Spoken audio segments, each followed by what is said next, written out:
Hello and welcome everyone to today's episode of the Between the Worlds podcast with myself, Raven, and of course our lovely co-host Jackie from Me, My Skirt and I. In today's episode, we're going to be discussing the upcoming Wheel of Time show on Amazon Prime, our expectations for it, our hopes, our fears, things like that, and just our general feeling going into it, as we haven't watched any of it yet. Of course, it's still coming out in about 2 weeks. From the date of this recording. So we're going to be trying to keep it as spoiler-free as possible. Maybe later in on the episode we might go into some specifics, but we'll try and keep it to the first book and not go anywhere beyond that. So if any of you are still trying to read up on the books and catch up on it before the first season, then you should still be fine for this episode, but I will mark any spoilers if we do go into that territory. Now, speaking of this first upcoming season, we're going to obviously have our own specific hopes and fears, expectations, things like that for this first season. So, Jackie, going over to you, is there any specific things, any major things you really hope that this first season gets right? Things that you hope that they just have to kind of nail? Otherwise, it might lose some people or something like that. Anything that you feel you really hope that they just really get right with this first season?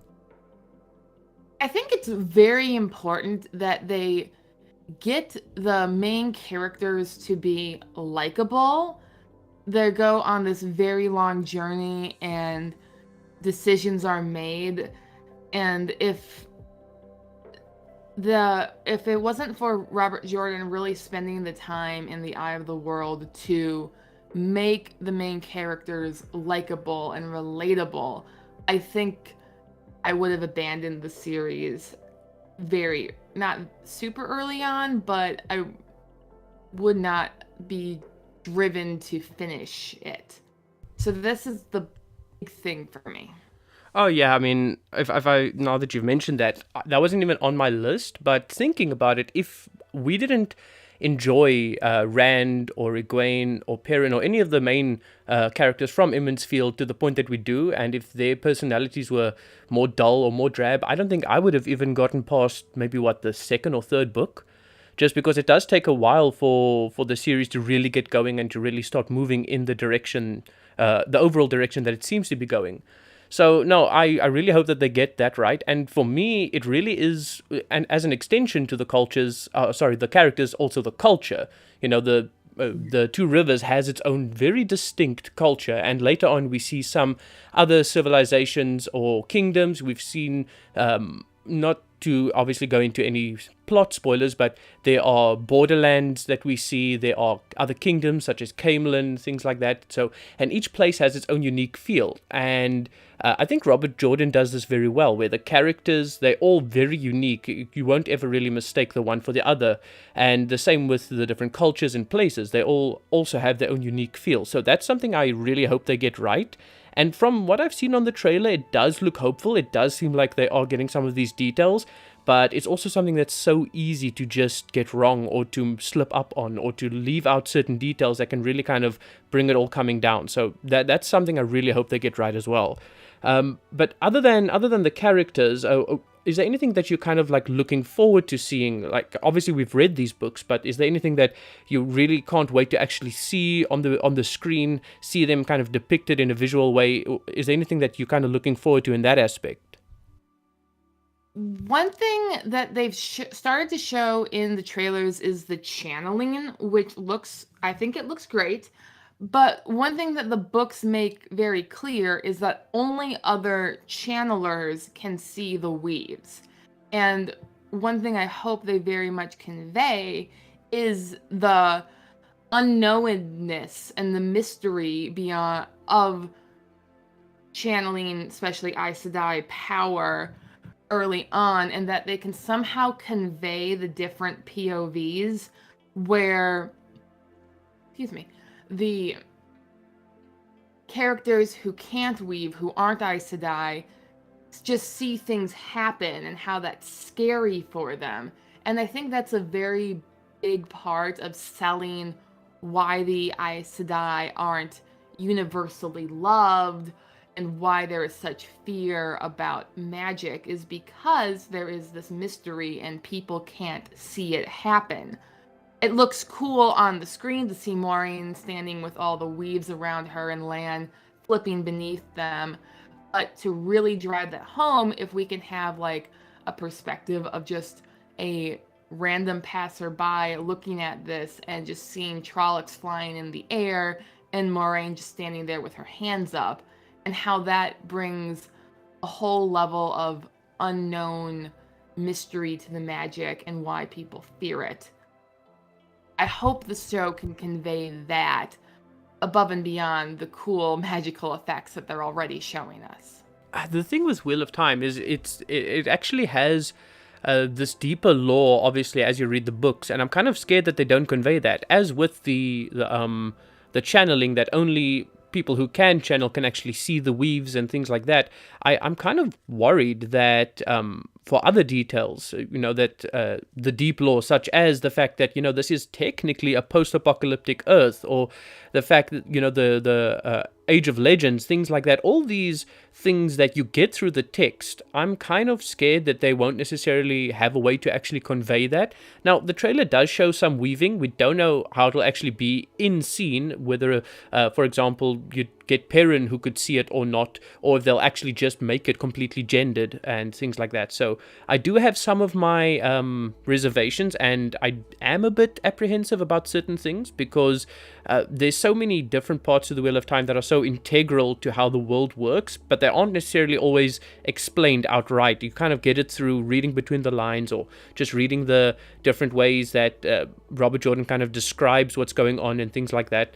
What I really hope they get right, though, speaking of the magic and things like that, is the depiction of, well, this isn't really necessarily going into heavy spoilers, but there is a character that has a kind of a magical link to certain animals. I'm not going to say more than that. I think we both know who I'm talking about here, but to just kind of describe that in the right way, like not make it look like he can control these animals, or like it's this primal thing, but more that it's this noble ancient thing, and that there's this deep understanding, and the way they communicate isn't with words but rather feelings and sensations, and that he kind of becomes a bit more animalistic and things like that. I really hope that they kind of dive into that. I don't know if that's something that you're worried about, or if you think that they would be able to sort that out no problem. I think that based on the trailers and me reading between the lines, is that they aren't going to go so much more into the details of how that actually works in this season, which I actually think is a good idea, because a lot of that character's arc is fear about this power. And yet, in the first book, they have basically the Yoda of this power level come out and explain to him exactly how it works, more or less. And it left this question in my head of, okay, you've had this explained to you, you don't like it, but you're acting like it's a fear of the unknown, whereas you do know at least something about it. So I actually kind of hope that they make it more of an unknown in this first season, so that the viewers can empathize with this character as these unpopular powers are explored. One thought on the Age of Legends is that on the Amazon page for Wheel of Time, they have other shows would call it a timeline. However, we know that that time is not a line in the Wheel of Time. So a Wheel of Time on the bottom that talks about the Age of Legends and its downfall. And so that the fact that they're already putting the groundwork in and preparing the fan base, the future fan base, for those little intricate world building details, gives me great hope that they are going to explore the Age of Legends and its fall, and explain that at least in passing in the first season, before later seasons can really dive into that. That is definitely the hope that maybe they just take this first season to kind of just flesh out the world, flesh out the different forces at play, the different nations they visit, things like that, and the basics of what the One Power is and how it works, how it can be interacted with, and then maybe in the next season we'll get touching on the different other magic sources and things like that. And I was actually looking, I was watching the trailer. Earlier today, and I don't know, have you seen the trailer and the teaser trailer? Oh, yes, I've seen both. I'm actually in the process of working on a episode that for my channel that is coming out Monday of when we're recording this, but will be weeks ago from when this is released. And so, yes, I have seen them quite in detail. And when you slow them down, they really get, there's a lot of information that they show you, but it's just so fast that it's hard for it to sink in. So, which Easter egg are you referring to? Well, I'm specifically thinking of the teaser trailer that we got before the main trailer now, and I was actually thinking back to that when you mentioned, the older magics, and some of that trailer was kind of going through my mind, and I was thinking of a scene, and like I said, we'll go into specifics a bit later, but just to give those of you who haven't read the book a general overview, there is a place that our characters go that's kind of how can I describe it? Kind of an evil place, so evil that even the bad guys don't want to go there. And it's an abandoned place. And in the trailer, or the teaser trailer, we see this shadow crawling over all the buildings and things like that. And we see one of our characters pick up a dagger and things like that. And that got me thinking.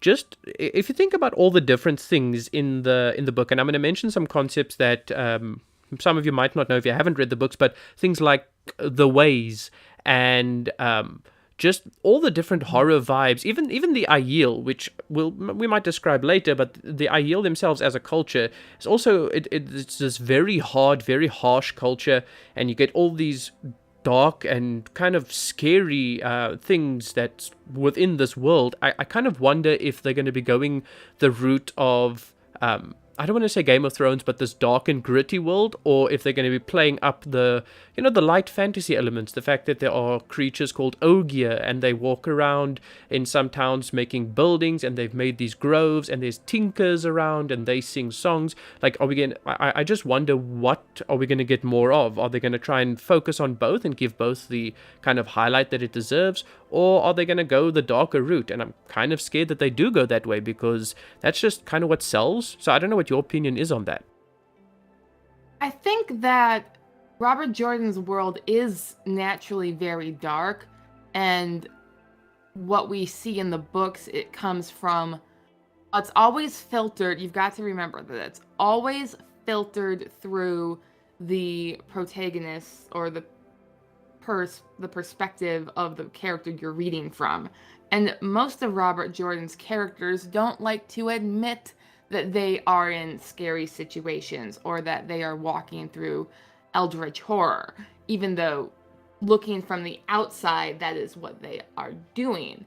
So I think part of it is just the nature of the medium, where even when shots are from certain characters' perspectives, we still are going to get, they're not rose-colored glasses, but the filters that the main characters put on their surroundings is not going to filter everything we see. And so the shots of them being surrounded, of the darkness engulfing the city, is going to come at us unfiltered, and we are going to see that as horrifying, which I think is also very good. It is a positive, because I was not scared of this city in the first book. I thought it reminded me of the ruins from the Jungle Book, where there's the King Louis and the monkeys who want to be men, and it's like, it seemed really silly, and the villain's name was also somewhat silly. More death. Subtlety? He's evil. And so the fact that this city terrifies the Trollocs is mind-blowing to me, but I do appreciate that the show is showing it in its true gritty horror. And I understand that the advertising people have really gripped onto this because it is what sells. I am holding out that the actual show will contain the lighter bits that don't make the trailers. I do think that there is a fine line between what is in the show and what the advertisers are focusing on. And they know that the intricate detail of how Ogiers build buildings, although very important to the hardcore fan, is not going to necessarily be interesting to the average person on the street at this time. I guess it is a kind of a fine line between what do you keep, and that is actually extremely important to have in the show and to have the viewer's attention focused on, versus what is nice extra information in the books and things like that, but not really essential to understanding the overall plot. So obviously, there will be things that they change, things they cut out. I see in the trailers, it does seem like they're making the relationship between two characters who are romantically involved more advanced than it was in the book, which I don't have really have a problem with. So it does seem like they are making some tweaks to it. I do worry, though, that if they keep doing this, and obviously this will be a multi-season long series, I have a good feeling that it's going to be successful, so there will be further seasons, things like that. And I do worry, though, that this would be a kind of a snowball effect where eventually there's going to just problems will start arising. I don't think it will be necessarily be bad if they're clever about it. It just really depends on how they actually tackle that. But I kind of want to delve into more spoilery topics now, because I think we've kind of covered how we generally feel about how it's going to go, and our hopes and our concerns and things like that. So I do want to go into slightly more spoilery topics and mention something that has kind of bothered me from the first book that I really hope they fix, and that is near the end, or I would say maybe 3/4 of the way through, there's this long section where two of our characters, Matt and Rand, are going from tavern to tavern, inn to inn, earning their way as they go towards Camelin. That I really hope that they kind of cut down on. I like the suspense. I like how it's how it kind of builds, and I like the jovial atmospheres of the inns, sure, but I could do with maybe about 10 or so less hours of that, because that was kind of bad. Are there any scenes like that you hope they kind of cut down on? I laugh because that is someone I know's. They say that that is their favorite sequence in the entire Wheel of Time, and they've read all of the books. So it's funny just the wide range of fans that are already invested in this series, and how what you like the least is what someone loves the most. And I think that is the real adaptation hurdle that this series is facing, because I think all the fans can agree that the book series gets a little bloated with details and setting and character development over the expense of plot development. But what everyone else deems is the fluff, but what is some people's fluff is other people's gold. So I think in the first book, my peeve was that it took them 10 chapters to leave the two rivers. In comparison, Tolkien took them only 5 chapters to leave the Shire. And I go on about how I don't like Tolkien's extraneous writing and fluff and details. And Robert Jordan just doubled down right at the beginning. So I definitely want and I think based off of the names of the chapter of the episodes, we are going to get a much quicker start to the adventure. But how they can balance that out with the character development that I also love and I think is essential, I'm curious to see. Um, and like, yeah, the time just spent walking and on the road, although important to explain just how the world works, how the world views these boys who they don't want to be the heroes of the story, but we as the reader know that we're following them around for a reason. Um, and yet the world just totally doesn't care, which is what I think that those scenes convey. That's an important element that I hope they can convey, but maybe not an entire episode on that. I think a well-written scene should do the trick. You're definitely right in saying, like, it's essentially a case of one man's trash is another man's treasure. It's really just a case of what you like, and I can appreciate that with Robert Jordan. And while I found that sequence of chapters was a bit, I say a bit, but it really did bother me. But it was quite long and tedious for me to get through.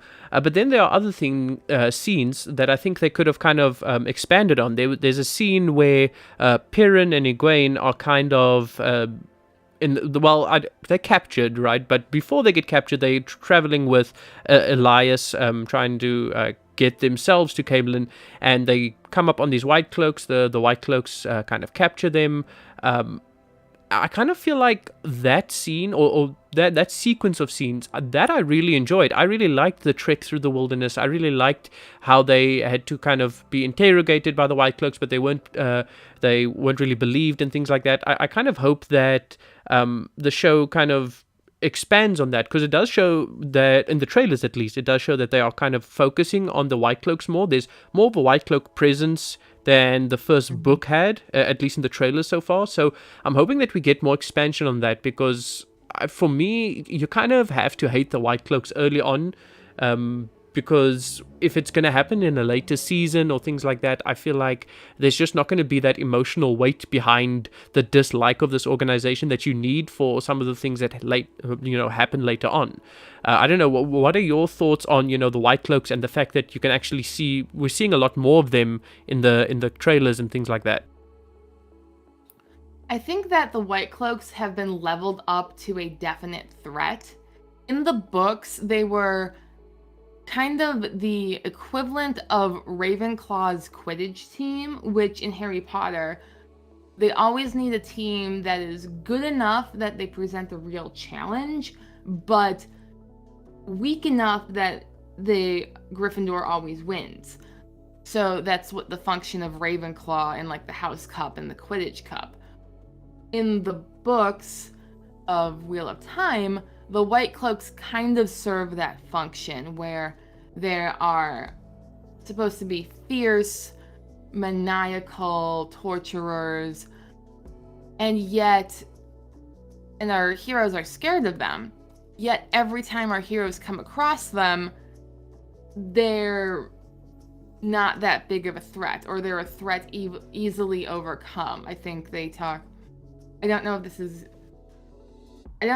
going to be shown in the show, but like the guards of the White Cloak camp are like ridiculously bad at their job. Like they're on like stormtrooper levels of incompetence.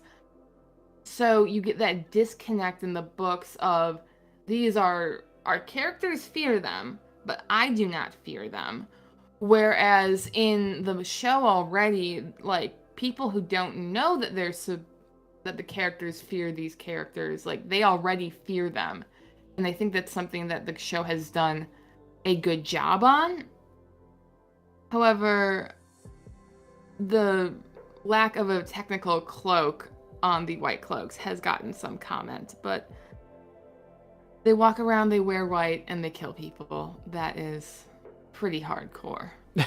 Yeah, no understatement there, but no, I actually like that they've kind of amped it up, and I feel like they kind of have to with a lot of these things in this book. So, for example, and I know this is maybe for later books, and that's why I'm not gonna go into more minute detail, but enemies like the Forsaken in the books, they genuinely don't feel like much of a threat to me so far. Now, I know you are about 3 books ahead of me, so I don't know if that changes, but I need to read the 7th book next, and I don't know, so far the Forsaken just don't feel as much of a threat as the characters see them as. Hopefully, though, in this first season, or maybe in subsequent seasons, more likely, we'll actually get to see, them being turned up to 11. Same with the White Cloaks. I really want them to kind of play up the genuine dangers of this world. The characters fear XYZ, so XYZ should actually be, scary. The Trollocs, there shouldn't just be a band of Trollocs attacking Emmons Field, it should be an army, which, obviously the trailer shows, and things like that. So I'm really hoping that they do amp that up. And, everyone's, for example, so scared of the Shades, or the Fades, sorry. And the Fades are, supposed to be this really scary thing that can kind of go through walls, and they've got all this lore and all this folk tales and things like that behind them, yet we see so many of them actually get defeated within the first book, so it kind of undermines that. So I really hope that they find ways to amp these things up to make them actually genuinely scary, not just for the characters, but for the viewer as well. And if there's one major criticism, in a way, that I could say that I've had of Robert Jordan's concepts in his books, it's that they just don't pack as much of a punch for me as the reader as they seem to for the characters. I don't know if you've kind of picked up on that as well, or if you think that they were done well enough within the books themselves. Well, I think I've kind of already touched on that with like Shadar Logoth original, that's the name of the cursed city, which they have said several times in the promotional materials, so I don't think I'm giving that away. So with Shadar Logoth, like, I did not fear that originally, but the characters did. The White Cloaks, the Forsaken are interesting because I do think that Jordan might be onto something brilliant about the nature of what evil is, and that the Forsaken who come in with guns blazing, for lack of a better term, are more easily defeated than those who use the soft power and manipulation and culture corruption is what is truly the evil that our characters actually struggle with. And we can see that early on, like with the imbalance of the Aes Sedai ruling the world, basically, and disenfranchising men to the point that they think that the White Cloaks are a valid alternative. That's, I think, apparent in the first season, but it's not necessarily a Forsaken who's done that. And so the Forsaken are put in this odd place where the ones that are supposed to be scary, that are more visually scary, are easily defeated, whereas the ones that aren't visually scary are the ones that are truly powerful. The problem is that they are subtle manipulators, and it's very hard to convey that someone is a good subtle manipulator by blatantly showing them obviously manipulating the world to their whims. And I think that's just like the problem with the kind of villain Jordan wanted to write. And those get introduced as the story progresses. In the first book, particularly, where there is some conflation between what is the Dark One and what is a Forsaken, makes it very unclear to the reader of what level of threat Rand and his friends are actually facing. So it's by the end of the final battle, you aren't sure of what actually happened. And the confusion makes it hard to be excited or happy or even scared. You're just confused. So I think that's Jordan's biggest strength, but also his biggest weakness, that I'm very interested to see how they will portray that. I'm thinking now as well on the how the first book ends, and this is now going to go into more spoiler territory. I won't obviously spoil the ending, things like that. For those of you who really haven't read the first book yet, you might want to skip ahead or something now. But at the end, when they are facing off against two of the Forsaken, I think it was Agenor and someone else, I can't remember now. They are described very much as these kind of grotesque, scary creatures. I think the one is extremely aged and withered. The other one's kind of in a gimp suit or something. It's like this complete leather face mask and everything. So they do play up the scariness, and obviously, like you said, with the conflation between the what is a Forsaken, what is the Dark One, things like that. I think for those of us still reading through the series, you get the first couple of books kind of put it into your mind that the Forsaken are these very dark, evil people. And yes, you're 100% right in saying that they're kind of subtle manipulators. They'll worm their way into whichever political system is currently ruling and kind of take it over from within. And that I actually really like. I just wish that, I don't know, somehow Jordan kind of mixed that with people who are supposed to also be super powerful. He says that the Aes Sedai of the Age of Legends were these incredibly powerful beings who no Aes Sedai of modern day could stand up against. So you'd expect them to be able to essentially kind of almost level cities and things like that on their own. But then they get taken down by untrained people. I mean, not to go into even further spoilers, but in one of the earlier books, there's a scene where one of our characters faces off against the Forsaken and actually wins. And this is not one of the characters you expect to, be a great hero one day. I mean, this character is said to be quite powerful, but just the fact that they were able to do that kind of blew the lid off for me, and it made me realize just how non-threatening the Forsaken are starting to seem. So I really hope that they kind of get that right. And it does seem like all the issues that I have, there's hints in the trailers that they are fixing it. I don't think we're going to get really any Forsaken exploration in this first season, but I really hope they do at least sort that out. I did notice, I was looking through the trailers and things like that, and I did notice that we don't really see some of the key characters like Loyal, for example. Did you see Loyal in any of the trailers? Well, it's generally believed that you see the back of his head at the scene where they're all gathered at the Waygate in the latest trailer. So the trailer that came out in the last week of October. And you see a head with tight brown curly hair kind of standing by, I think it's Nynaeve. And that's it. But there's also no one else. It's just the Emmonsfield 5, Moraine Land, and this head of hair. So it makes most sense that that is Loyal. And I can also understand why the show is hiding him, or at least the promotion's hiding him, because Rand originally calls him a Trolloc, and I don't think when you read the books in release order, I'm not even sure if Ogiers are mentioned until you meet Loyal. Whereas I read the books in prequel, or with the prequel first, and that one has an Ogier standing out in the middle of the street working on a building. So there wasn't that much of a surprise for me coming into it. But I do think that the show is trying to give viewers a similar experience to what Robert Jordan wanted when this book was first released, which is, surprise, there's another fantasy race. And they look kind of scary, but they are quite kind and caring and book smart and nerdy. And I think that that is a wise choice for the show to go in.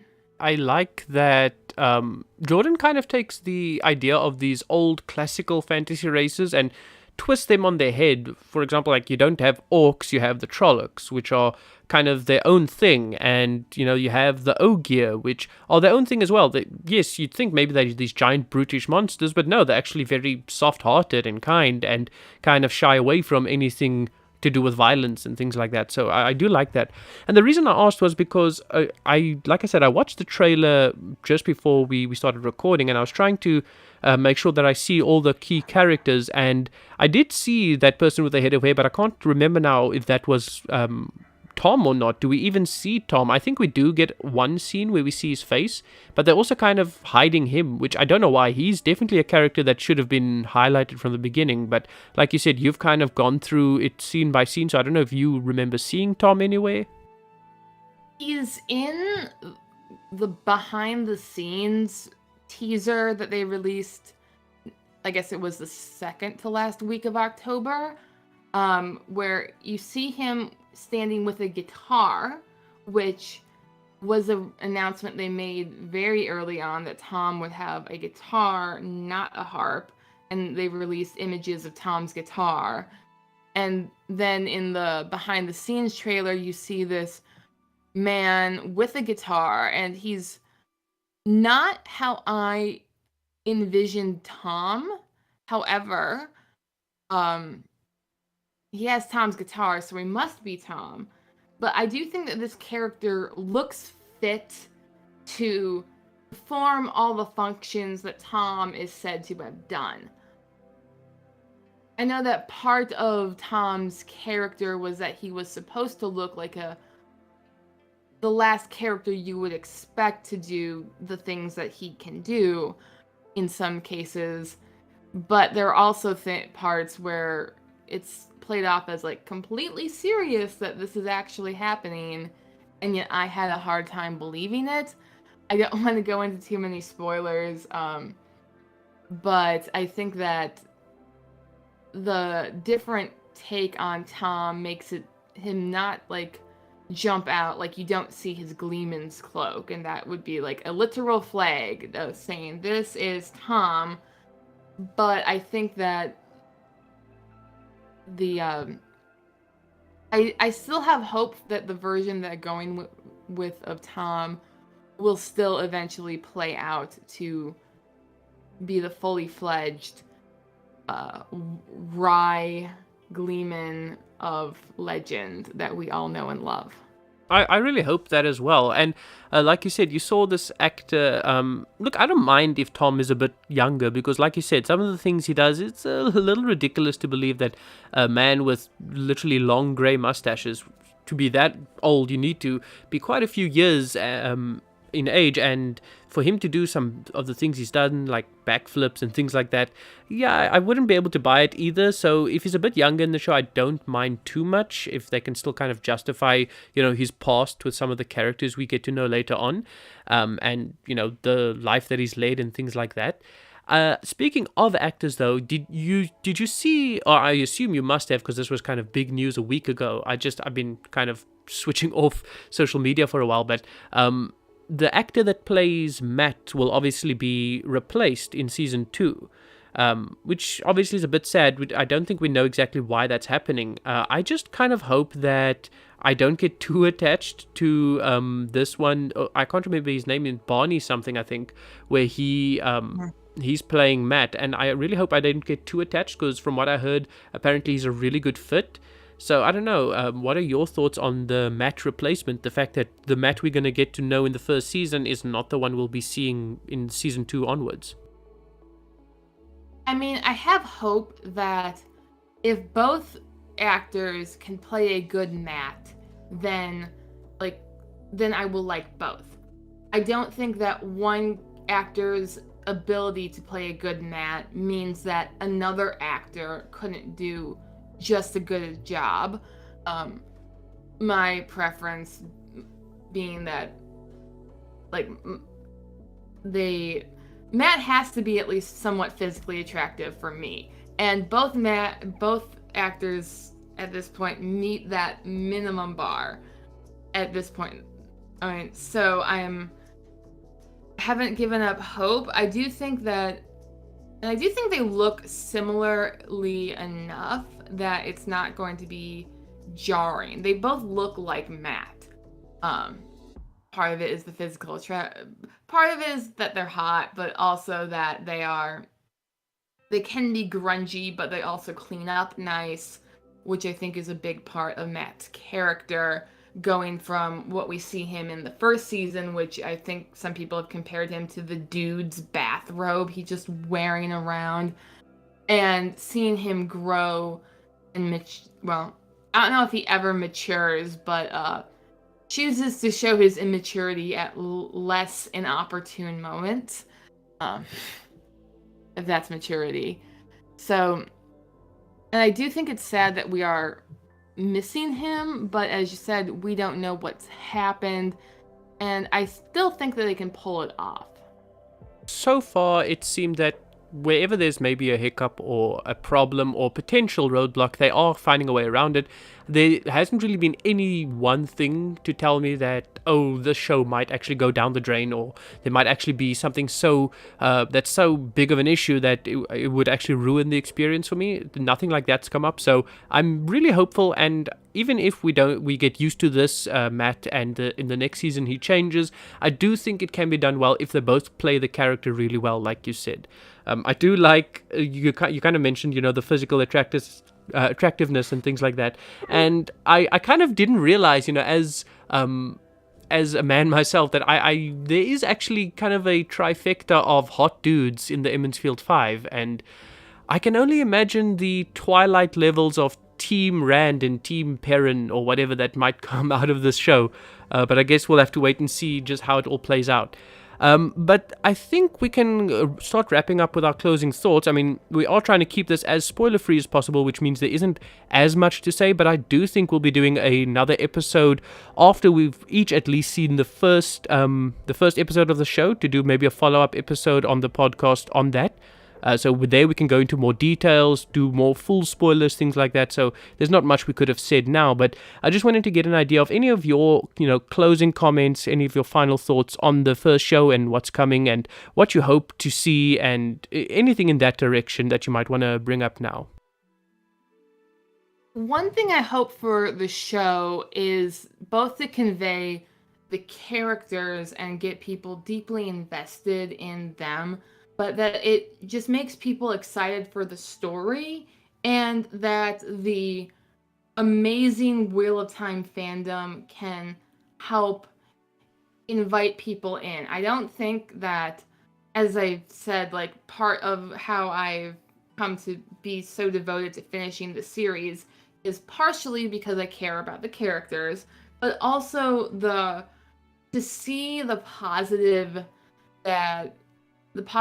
that the Wheel of Time fandom used to be known for, or at least there are parts that need work, but it's overall really good.